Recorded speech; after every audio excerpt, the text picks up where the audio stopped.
52.5 ലക്ഷത്തിലേറെ ഭക്തർക്ക് ദർശന സായുജ്യമൊരുക്കി ശബരിമല മണ്ഡലകാല തീർത്ഥാടനത്തിന് സമാപനം. വ്യാഴാഴ്ച ഉച്ചയ്ക്ക് 12 മണിക്കും 12:30 ഇടയിലായിരുന്നു ഭക്തിസാന്ദ്രമായ അന്തരീക്ഷത്തിൽ മണ്ഡലപൂജ നടന്നത്.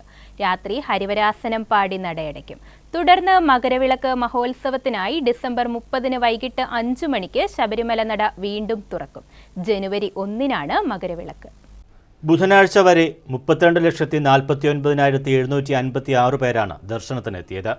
മുൻവർഷത്തെ അപേക്ഷിച്ച് 4,07,309 തീർത്ഥാടകരുടെ വർധനവുണ്ട്. കഴിഞ്ഞ വർഷം ഈ കാലയളവിൽ 28,42,447 പേരാണ് ദർശനം നടത്തിയത്. സ്പോട്ട് ബുക്കിംഗ് സൗകര്യം പ്രയോജനപ്പെടുത്തി 5,66,571 പേർ ദർശനം നടത്തി.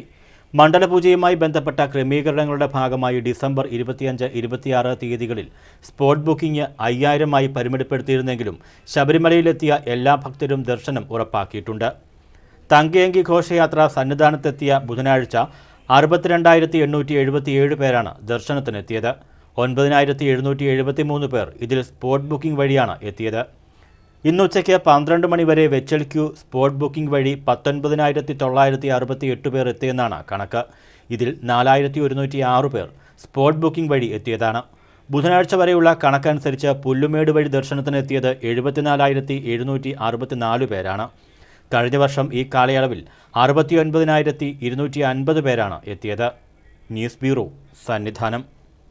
കാലേക്കൂട്ടി നടത്തിയ തയ്യാറെടുപ്പുകളുടെയും കൂട്ടായ പ്രവർത്തനങ്ങളുടെയും ഫലമാണ് പരാതിരഹിതമായ മണ്ഡല തീർത്ഥാടന കാലമെന്ന് ദേവസ്വം വകുപ്പ് മന്ത്രി VN വാസവൻ.